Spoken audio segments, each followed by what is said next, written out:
So welcome to the Love Your Neighborhood Practitioners Podcast, where we talk with those doing the work on the ground in neighborhoods, practicing this exciting work of resident-led neighborhood revitalization.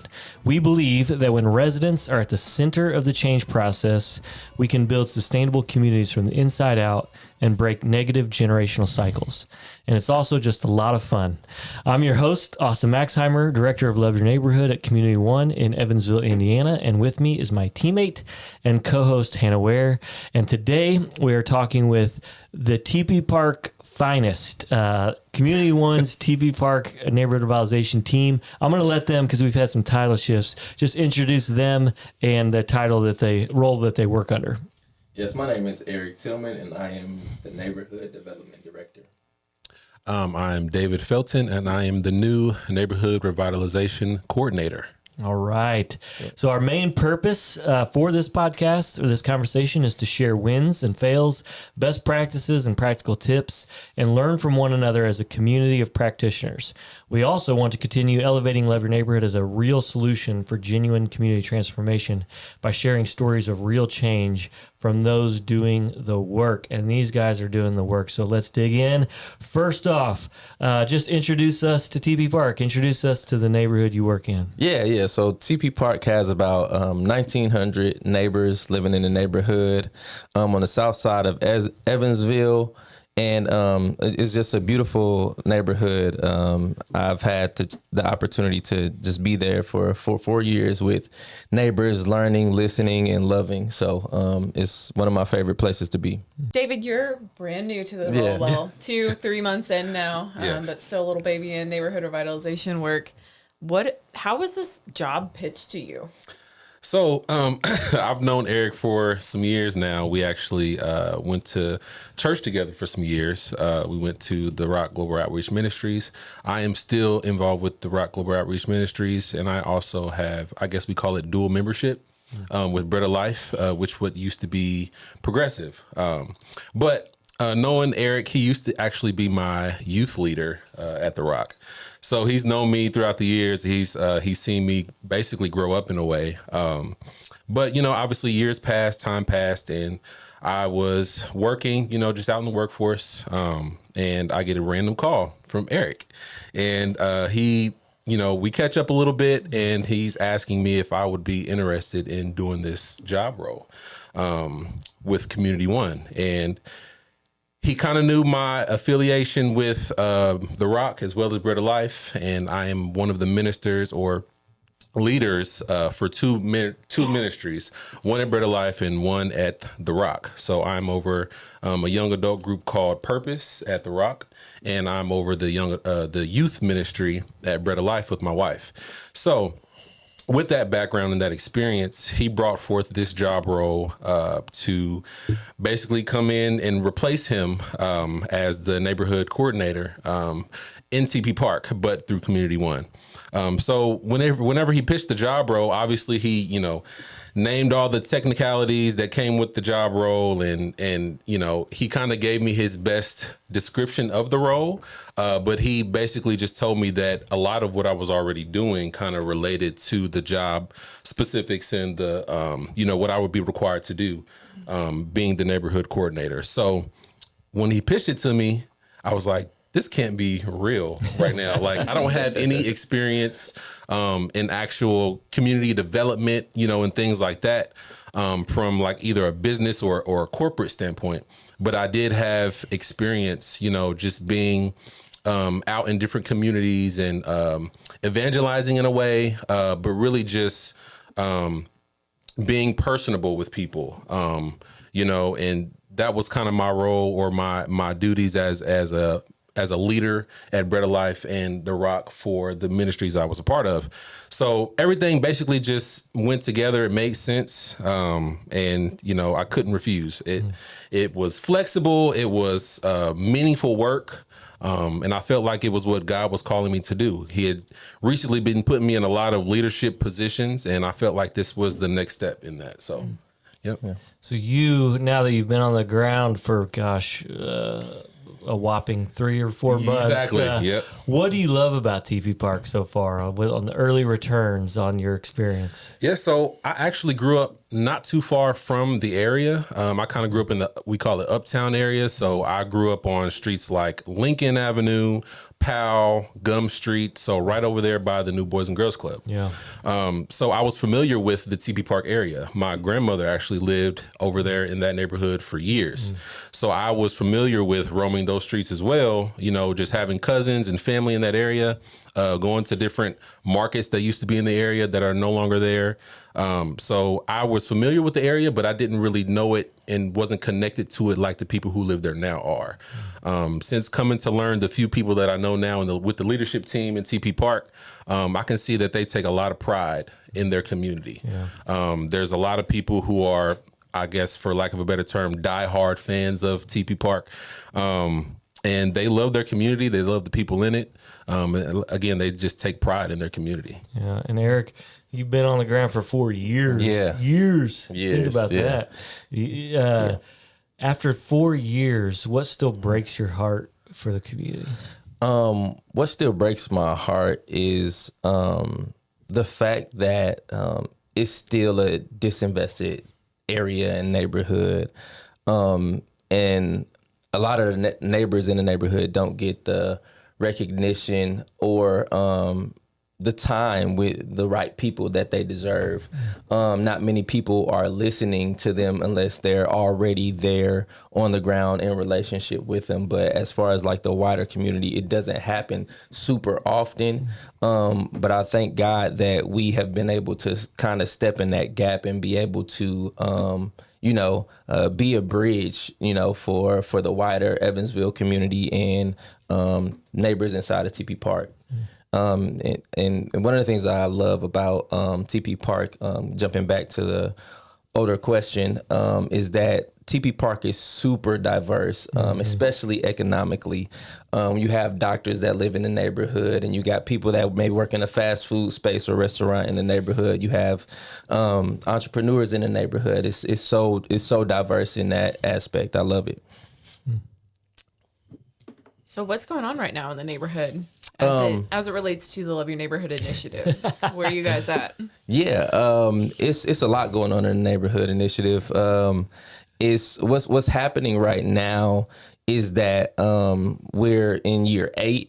So we are trying to see that ownership of neighbors take on the Love Your Neighborhood initiative even more. So that deeper engagement, that deeper ownership, when it comes to neighbors taking ownership of everything that's happening in the neighborhood. So we're trying to get that to turn over.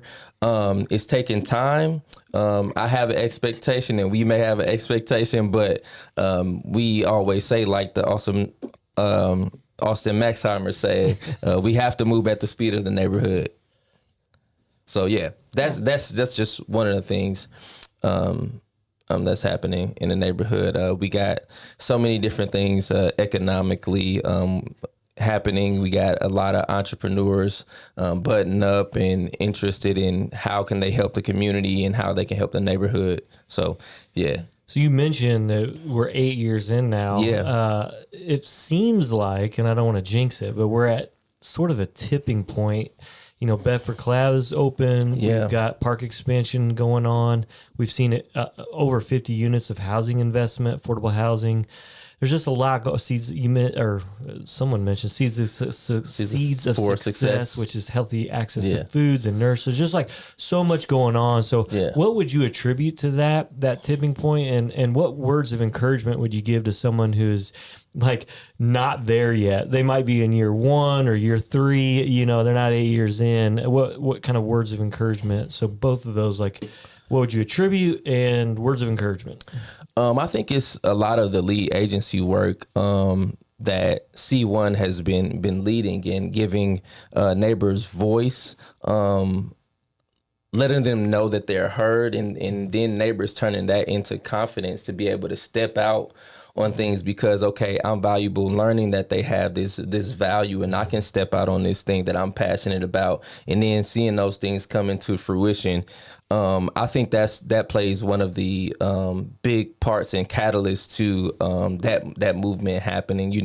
When I think about Bedford Collab, when it was just an idea and a dream for two neighbors or one neighbor, and became two, but because we believed in their mission, vision, and dreamed and kept pushing it and kept having conversations behind the scenes, and kept keeping these neighbors and their ideas in our minds and in our conversations, I think we were a connector to some of those things, that are successful now. So, and we've been able to give input and support, where we could. So, and what was the second part of that question? What encouragement would you give if they're way back there at like year 2 and they haven't hit a tipping point where they're not seeing these like transformational changes yet? Don't stop until you see it. That would be my encouragement, because it's going to happen if you make it happen. And if you keep it on the minds of other people, if you keep bringing it up, it's going to happen. And if you keep working it, it's going to happen. Don't worry about who believes in it or who thinks it's not great, but just keep going. And you find the people that love the ideas and love the things that you're doing and want to see what you have, what the vision is, come to life, I think a really great story maybe you could share is how your interaction with that gentleman, I don't want to say his name, but he owned that house closest to the basketball court, and he recently passed. Maybe you could talk about how you built a relationship with that and how that led to the park expansion project. So I built a relationship. Thank you, Hannah, for reminding me. But I built a relationship with the neighbor, and I was just doing my job and just finding neighbors out in the neighborhood and getting to know them closer, like you said, building that relationship. And we just talked about plans that we have for the neighborhood and the park expansion and all of that stuff. And one of the things that he mentioned was that he was planning on moving out his house, and he understood the whole mission and vision of expanding the park. And he said he wanted to give this back to the neighborhood and see something great happen with it. And one of the things that I found out after he had passed was that he had wrote a note for it to be given to Community One, the house to be given to Community One for the park expansion. So that just speaks to building those relationships with neighbors, not just to build them or not for your own agenda, but building trust. I didn't jump out the gate with, "Hey, we want to, we want your house." Yeah, exactly. We want your house.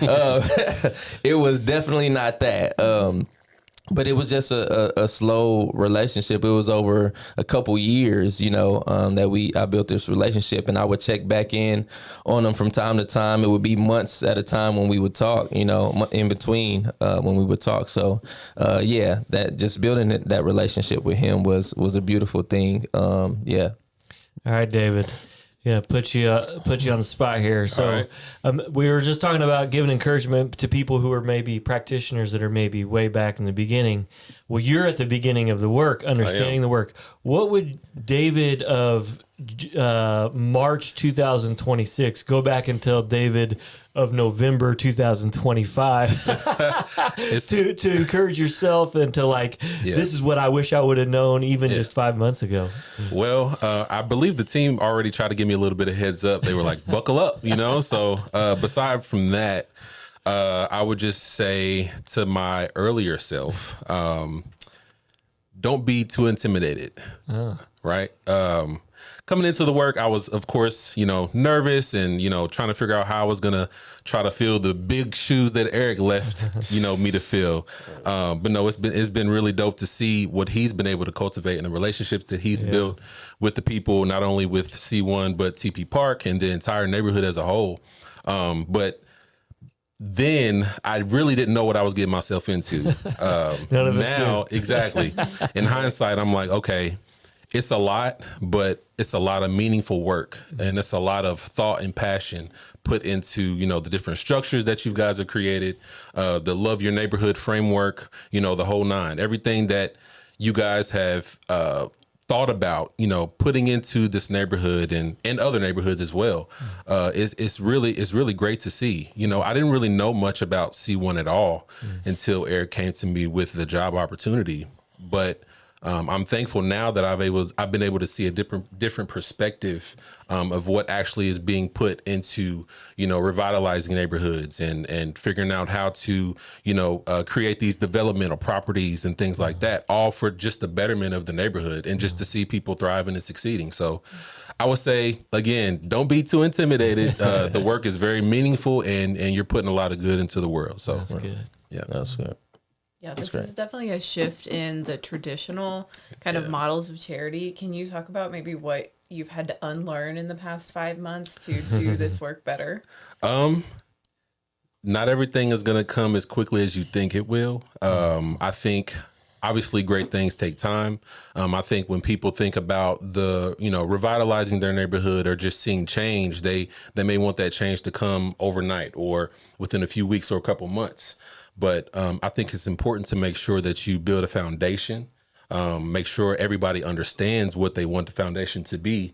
And I think if you have that goal in mind and you keep that in mind, that it'll be easier to push through those times where you might get discouraged or, being able to see a 5-year, 10-year plan, you know what I mean? And still keeping that same motivation in the beginning and leading all the way up until you finish, I believe is very important. So I think I've had to unlearn trying to rush things or expecting to see change right away. Yeah. That's good. That's great. That's really good. That's beautiful. Couldn't have said it better. Now, 5 months. Let's talk about 4 years. What would Eric Tilman in 2026 go coach Eric Tilman of 2000? Was it 22, 23? Anyways, a long time ago. What would you go coach yourself? What would you go say to yourself? What I would say to my young self is don't be afraid to adjust. Don't be afraid to adjust. I think doing this neighborhood work, like I said, we have to move at the speed of the neighborhood. We have had things set in place of what they always were. And a couple years down the line with me being in the work, we ended up changing the way that completely looked. And neighbors loved it and neighbors gravitated to it. So don't be afraid to make that change or even suggest the changes that need to happen for the movement of the LYN initiative and the movement of the neighborhood. Be willing to make things convenient for neighbors, not yourself as well. I think that's what I would say to my younger self. Be willing and ready to be flexible. I can just think of, numerous stories of how we had one thing in mind and it affected neighbors in a more positive way once we changed it to what they liked. And I think that speaks to just keeping the neighbors at the center of our work and what we do.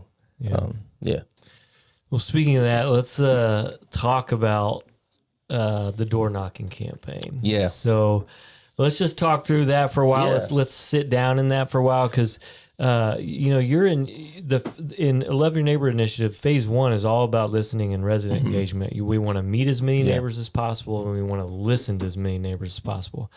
But here we were getting you ready to kick off year 8. Yeah. And you come up with this idea of knocking on every door in the neighborhood. So just talk through like the motivations that came from that, that spurred that on, what the outcomes were, some good stories that were produced from that.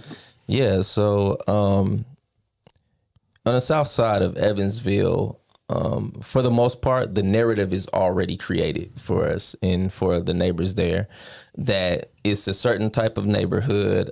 Especially when I moved into the neighborhood myself, it was like, oh, you moved on the south side? Yeah. I was like, what's wrong with the south side? So I grew up in the inner city of St. Louis. So the south side here is nothing compared to the south side in St. Louis. But even with being in the South Side, working in the South Side, the perception is still off from what people understand it to be in the wider Evansville community. Or but yeah, like I said, the narrative was already created for the South Side and Tepe Park, and that it was this type of neighborhood or this type of neighborhood, and that everything that was with this was negative. So I had the idea to, one, say, let's meet every neighbor, because we have so many positive things happening in the neighborhood, and I wanted every neighbor that wanted to experience that positivity, wanted to join into the LYN initiative, and take part in it, because a lot of people probably didn't know that it was happening or going on or what's happening in their neighborhood. A lot of people don't even know that they live in Tepe Park. Yeah. So that was kind of the motivation behind it. So one, getting connected to neighbors, getting them exposing them to what's happening positive in the neighborhood, and two, trying to help neighbors tell their own story that they wanted to tell and what they wanted to shape the neighborhood to sound like and look like. So that was kind of the... Before talking about some of the outcomes, just real practically, because, we're trying to help make this work easier for people who are implementing resident engagement in real neighborhoods. We know our co-laborers in this, like TJ and Kelly and Bobby Joe. But beyond that, we're hoping to make this work clearer for new people stepping into the work. So just real practically, like, how did you track that?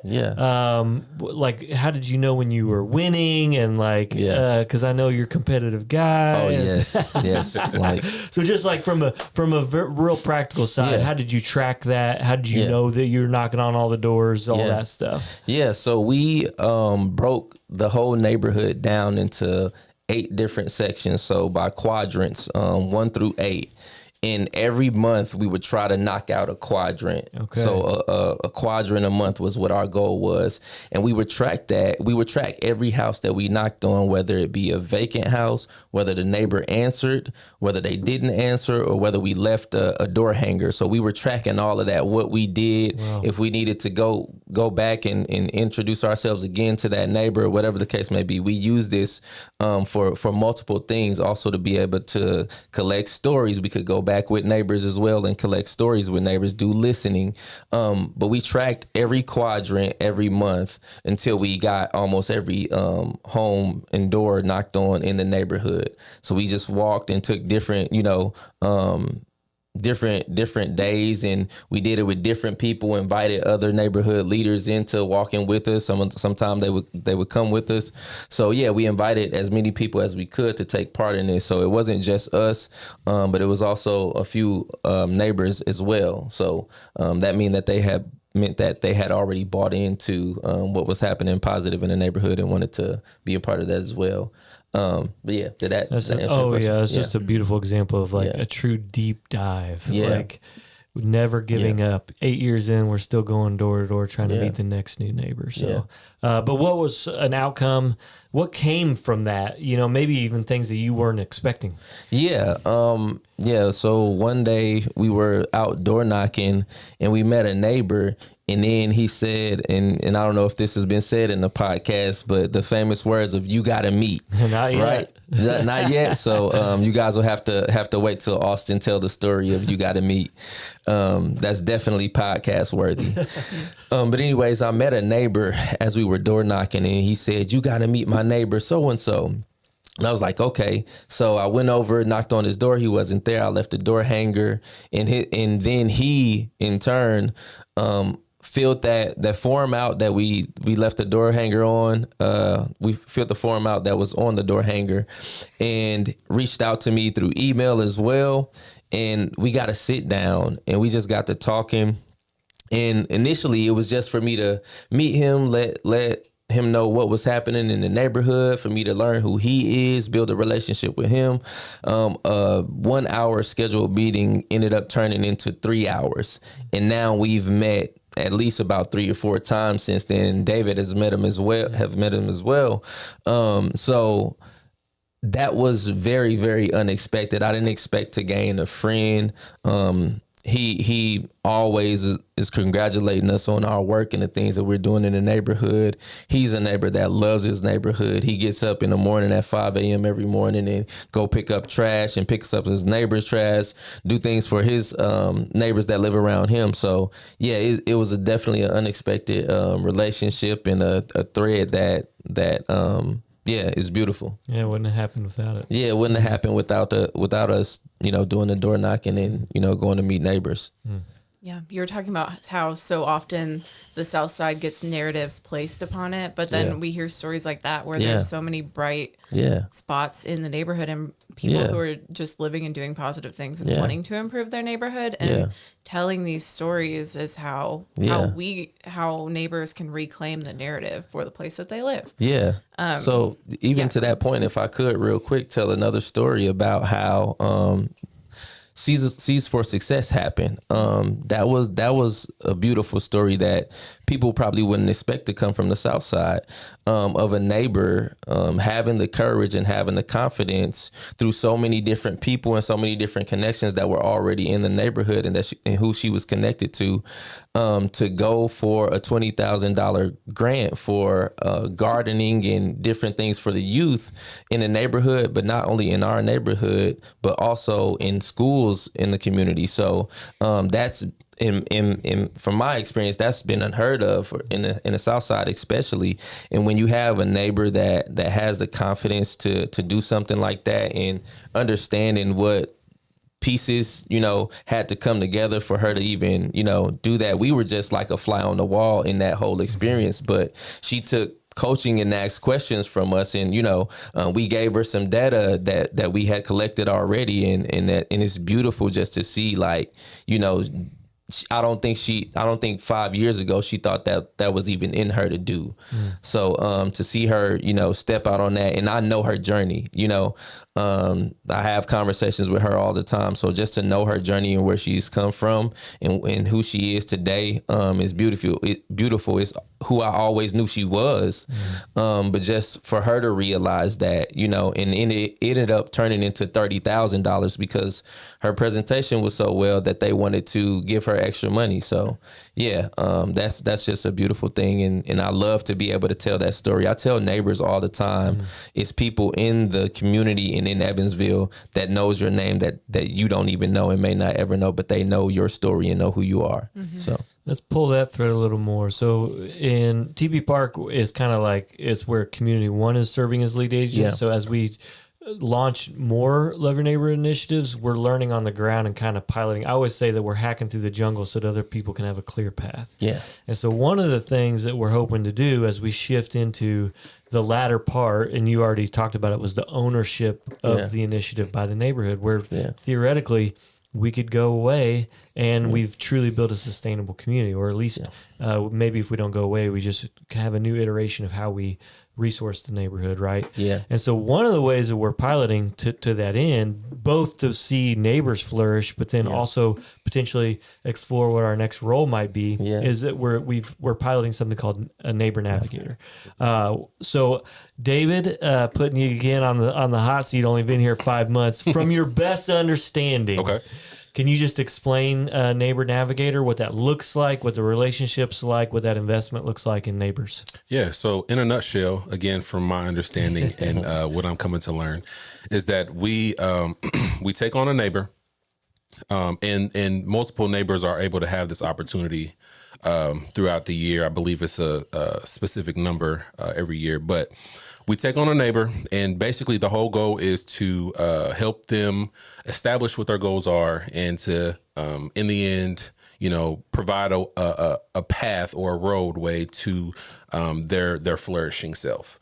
So whether that's, helping them come up with financial plans or financial goals, if they struggle with things like childcare, helping to, either be a resource or find other resources for them to help with that area.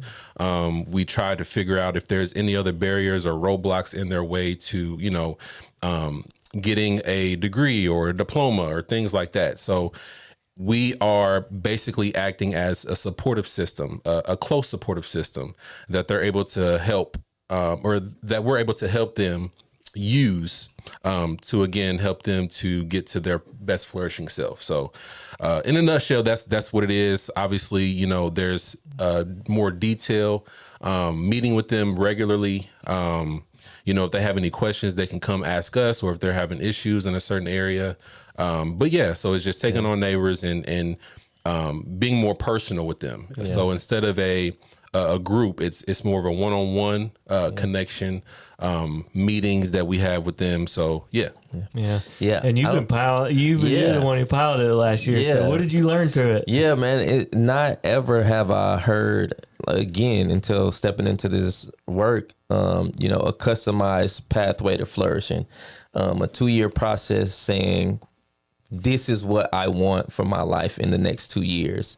And then me having, you know, multiple people around me to say, how can we help you get there? Mm-hmm. That's essentially what, you know, the Neighbor Navigator program or pilot work that we're doing is.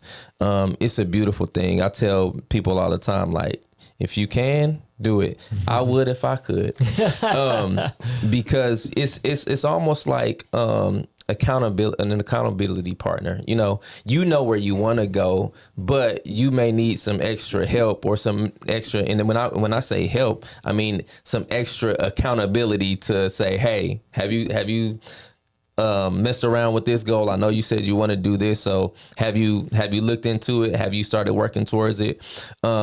Specifically because I wanted to make sure that I'm giving value to people. I've asked, you know, how are you feeling about this? Is this valuable to you? Are you gaining anything from this? Because my thing was I don't want a person to get to the second year at the end and say they didn't gain anything. Yeah. And I asked everybody that's in the pilot right now that same exact question, and it was the unanimous same answer. And it was, I don't think I wouldn't have been able to accomplish the goals that I've been able to accomplish without having an accountability partner or this Neighbor Navigator program. Wow. So yeah, I think I've been learning that, in the midst of growing and having goals, that goals can change. And just because I have a goal this month doesn't mean that there's always going to be that goal. And like I said earlier, just being willing to be flexible and, grow. This Neighbor Navigator pilot is like, yes, you have goals, but we also understand that you're human as well. And we understand things come up. But I've learned a lot about, how people work just in general and how, what type of, I think everybody could be as successful as they wanted to be if they had that accountability partner. Not to say that has to be the thing to make someone successful. Mm-hmm. Some people just have drive on their own as well. But I think this, like, I don't know. It's like a different level. Outside of your prayer partner or something like that. You know what I'm saying? Because these are real tangible goals that you want for your life personally. You set them up. You said that you walked out and wrote down what that pathway is. And for somebody to have you say, to be with you and walk with you through that is just amazing. And I love doing it too. So, in a lot of ways, we talked about this earlier a little bit, we're seeing the fruits in Tepe Park of many, many years of really hard work and being diligent and continuing to show up and continuing to push things forward. Where are you finding hope and momentum and seeing positive change in the neighborhood? I find hope a lot in what's happening on the economic front for Tepe Park. I find hope and I see hope in that. And just to see, like I said earlier, to see neighbors stepping into entrepreneurship and see neighbors applying for different funding and not being afraid to step out and make a business or, use their hands and their giftings. I think about our action projects that we distribute and how a neighbor just wanted to try something with her. She loves holistic care, just wanted to try something with her action project. And now she's a booming business in Evansville. Nobody expected that. She didn't expect that. She said that she just stepped out on faith and asked for it. And she received, and it started with $1,000 worth of investment.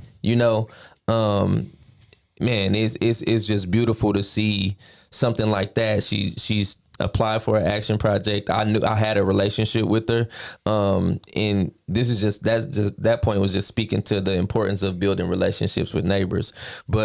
And I invited her in and asked her to, go ahead and apply, go ahead and be on the leadership team if you want to, and to see, that relationship and that connection cause, a booming business to like everybody around me has her products now. You know what I'm saying? So, that's the entrepreneurs that are popping up that because one, we've been having direct investment, in the neighborhood, having that, had we not, started doing direct investment, how many things would we have missed? How many neighbors would we have missed? If they hadn't had the opportunity to get connected through direct investments. I believe that's definitely a tool to be used in any neighborhood. Yeah. Well, I would ask David this. So, most of your interactions with Tepe Park, the initiative so far, because we kind of rest around the holidays and then we do planning with the leadership team, right, is that you've really only interacted with the leadership team. That's it. So who's your least favorite Tepe Park leadership team member? I don't think I'll do that. I'm just kidding. But what if you could just share? And again, it's okay that you're early in, but your perspective is very valuable because you're fresh eyes to the work. Just as you've went into these couple planning months with the leadership team, what's impressed you about the team, about the process? What does that even look like practically for maybe a neighborhood that's looking to build a leadership team? Like, what are the things that a leadership team has done in this planning season that you've got to experience here early on? Oh yeah. So I've experienced, I've been impressed with them being able to come up with a thorough plan. Even though, like you said, we're in the planning stages to figure out what the rest of the year is going to look like. But I think I've been impressed with the way they've been able to not only articulate their plan, but having all the pieces already in place. Even though they haven't been able to put any action towards them just yet, I believe their passion and their willingness to, come up with these goals and these plans for the year has been amazing. You know what I mean? Like the things that they want to do, like Eric mentioned, the direct investments opportunities that we have for them, how they've been able to be like, okay, if I can get this much to be able to fuel this goal or plan that I have, then this will happen, and this will, be for the betterment of the community. This will draw more youth in. This will be good for, the produce, that we have with the garden and things like that. So I've just been really impressed with again, their willingness to not only come up with the plan, but the way they've been able to kind of turn their imagination or this idea, into an actual working system. You know what I mean? So that's good. Yeah. Love it. Oh, no, I said love it. I said love it. Yeah, I mean that really speaks to ownership right there, even in just how you articulated that. For sure. It feels like we are getting towards ownership, so that's good. Yeah. Well, we're we have some time left, but we're getting close to the end. So, did you have a question that you really wanted to ask them? Well, I was going to ask Eric, a statement and then a question. Ooh, okay. So I was going to say whenever you first started, there really wasn't much of a leadership team. It was forming. It was very early, and it's really grown and developed under your leadership. What have been some of the challenges in building that? How has it transformed the work and your workflow, and how residents are taking ownership too of the initiative? Challenges and ownership. I would say some of the challenges well, I'll say one of the biggest challenges right now. It's a challenge that I welcome because it means a lot. And that challenge is how emotional the leaders are getting about the neighborhood. They're doing that because they care. They care about how things are done, where money goes, and how it flows. I think that's been one of the most recent biggest challenges to see. That's a new thing for us, kind of a new thing for us to say, hey, hold on, do we really want this money to go here for this, or do we want to do it for this? So just seeing neighbors like, talk through that and walk through that the leadership team, like, just have that conversation. Everything isn't what one person wants, but what is better for the neighborhood, what is better for the team. How do we look to the neighborhood? That's even, a question that's being brought up. Like, how do we look to the neighbors outside of the leadership team? So yeah, I think it's like good challenges in it, and it causes us to figure that out, and answer questions like, what do we represent? So I love that challenge right there. So yeah. And I know there was a second piece to that. No, I think you okay, covered good. it. You're good. Okay. I'll throw out there, like, what would you guys say, and you both can answer this, to stakeholders that want to invest or may be interested in investing in the initiative as a whole? What would be your impassioned plea to them? Yeah. I was waiting on this one. I would say don't be afraid to take risks on someone without your expected ideal of what the return is. And also don't be afraid to take risks on something that doesn't benefit you. That's what I would say. Okay. Don't be afraid to take risks on that's good. Something that's not yours, but is for somebody else. That was a great answer. I don't want to tarnish it. But I would just say, again, to his point, you're investing into good ground.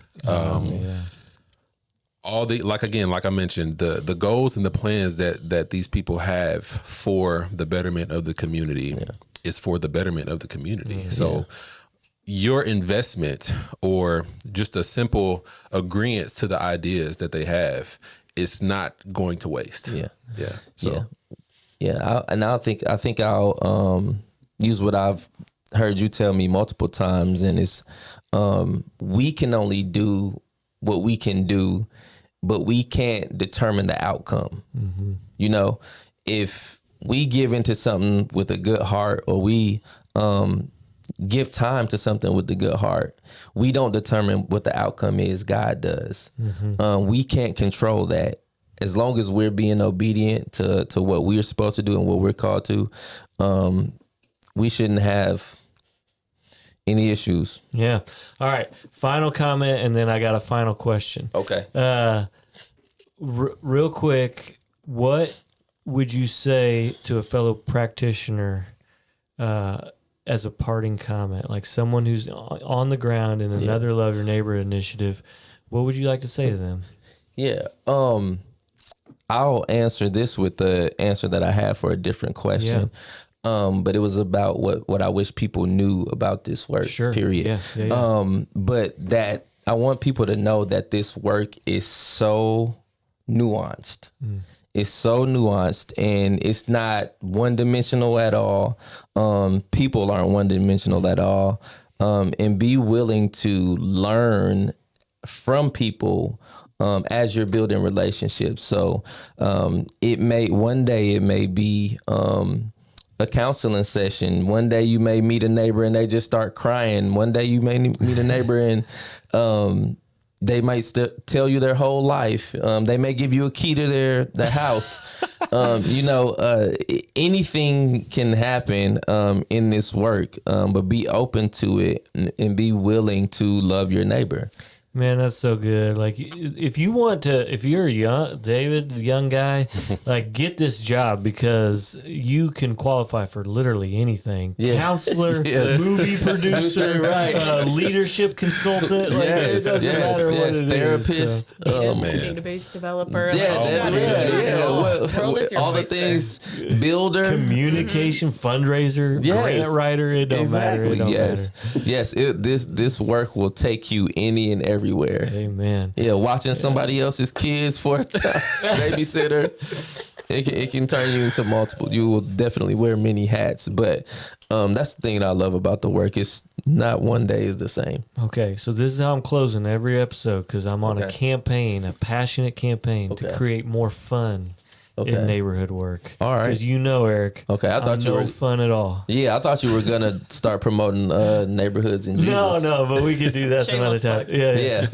See how what do podcasts say? We'll put that in the show notes. I just made Link that it up. at the bottom. Yep. But David, start. What do you like to do for fun? Don't think about the work necessarily. What do you like to do for fun? My fun might not be everybody else's fun. That's okay. Aside from spending time with my wife, going out to dinner and things like that, or just having a date with her, my fun is probably working out. Okay. Going to the gym. It doesn't seem like that would be fun, but to me, not only is it a stress reliever, but I think that is crazy because that's actually one of the bridges to kind of the work that I'm doing now. So it's a process. So it's fun to see where you start and where you can end up with consistency. Yeah. You know what I mean? So the progress, that I have in week 1 and 2 is going to be different from the progress that I see 3-4 months from now.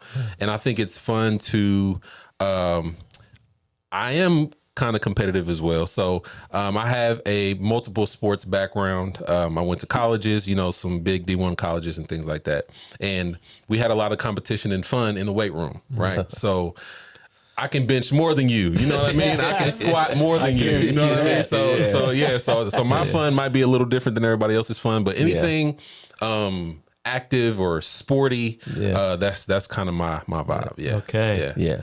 And E2, what do you do for fun? I can second what he said when it comes to working out, because every time we're close to the end of the day, I always tell him, I might hit the gym today. Every time I do, he's like, man, I gotta hit the gym. With them having a fresh baby, he ain't been able to make it to the gym. He's like, man, I need to make it back. Man, he said that every time. So yes, I believe it.